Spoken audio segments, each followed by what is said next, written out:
So you're a web designer who's gotten fairly decent, but still it seems like everyone on the internet is better than you. And try as you might, you just can't quite get out of the decent zone to reach legendary status. Hear me out on this one. It's not that you're not talented. You're probably just approaching it all wrong. I've studied the top 1%, not just web designers, but people in every single industry. And I've noticed that they all have 6 habits in common. And I'm gonna teach you each of those step by step. And it all starts with where you find inspiration. Finding good inspiration for the projects that you're working on is a huge part of developing yourself as a web designer. But most folks have the same tricks up their sleeve. They use a little bit of Pinterest, a little bit of awards. But if you're pulling from the same sources that everyone else is, it's gonna be really tough to build websites that don't just look like a copy of a copy. The truth is, if you wanna build websites like no one else can, you have to look where no one else is looking. So find inspiration sources outside of where 99% of all web designers flock to. Listen, Pinterest is great. Awards is great. I'm not saying don't use them. Just don't let them hog all of the time that you have for finding inspiration, because everybody uses those. I personally even start with inspiration that doesn't have anything to do with websites. So things like typographic posters from typographicposters.com. They give me ideas for really unique layouts that might work, and oftentimes just kind of get the creative juices flowing. Another great place is Showit. This is a paid community, so you're not going to be inundated with dumb ads all the time. And there's really quality stuff to shift through until you find some things that really resonate with your project. But it doesn't just have to be places online. Go to a museum, buy some design books, study architecture movements. The more creative insight that you have in other fields, the more that you can take all that knowledge and synthesize your ideas to come up with something super original, something that only you could come up with because you have such a variation of unique insight and perspective. By the way, if you want a list of 42 different places to find web design inspiration, that way you can really look where no one else is looking. I'll leave a link in the description. But be careful on all of this, because it's really easy to get sucked down inspiration holes, right? Where you just keep scrolling and noticing how awesome everybody else's work is. You have to do something else to really move the needle. Every legendary designer that I know is good at a lot of things, but they're really good at one specific thing. And no, I'm not talking about being good at a website builder. Being good at Webflow or Showit is just what it takes to get in the door as a web designer. I'm talking about a specific tool that not everybody in the industry knows really well. The best designers have gone the extra mile to learn tools or techniques that take time to get really good at. Maybe they've got 3D animation down. Maybe they're a pro with GSAP, but you'll notice them using this same tool or system on every website they build, almost like a calling card.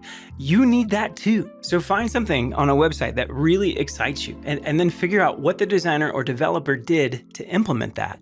Then take a really deep dive into it. We're not just talking about a single course and you can call yourself good. You need to get pro level at this thing. And yeah, getting really good at something might take you some time, but there is something that you can do that'll cut that down by less than half. The first 4 years of my career as a web designer, I was all by myself, just struggling it out on my couch with my laptop. And if I ever got stuck, I would either have to stay there or I would have to Google my brains out until I found the answer. And that would sometimes take days, sometimes it would take weeks. Then I got hired at a tech company. And if I ever got stuck, I would just go to people that I looked up to or the ones that I knew were further ahead of me. And what used to take me days or weeks started taking just hours, sometimes just minutes. You don't get a prize for things being harder. Can you get there eventually? Maybe, but it's gonna be way tougher. That's why it's so important to find people who are further ahead of you that can help guide you, maybe give you some insight, show you where you're getting off the path. I've been doing this for 10 plus years, and I hired a mentor. His name is Juan Yu. I saw his site and then saw that he offered mentoring, and I was like, yeah, I want to be like this guy. And I signed up. But it doesn't have to be a paid mentor. Find someone online who's making content, and hey, Self-Made Web Designer channel might be the perfect mentor for you. Now might be a good time to remind you to subscribe. Of course, I want you to follow me, but listen, I'm not gonna give you everything. And my ultimate goal with Selfmade isn't to just build my subscriber account or maximize views. It's to help you to get to the place you're trying to go to in life and in web design. There are other amazing people out there. A few studios that I follow are Tubic Studio and Abyss Agency. Then there's some great guys like Tommy Geoco and Huy Ngyuen. They've got skills and experience that I don't, and they can help you in ways that I can't. I'll leave links in the description so you can find these folks. So go find one person whose work makes you a little bit jealous. Start looking at their process. Watch every single video that they put out. Read all of their blog posts.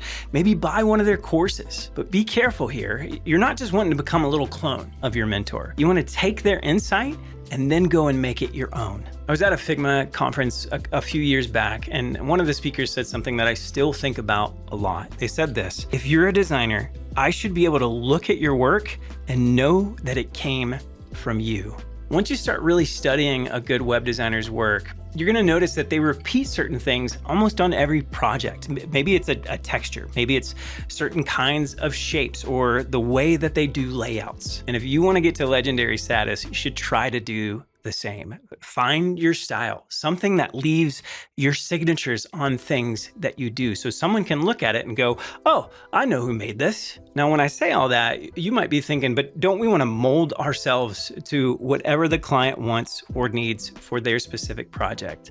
And to a certain degree, yes, but to a certain degree, not so much. Eventually, clients are going to come to you because they want your style or your way of doing things.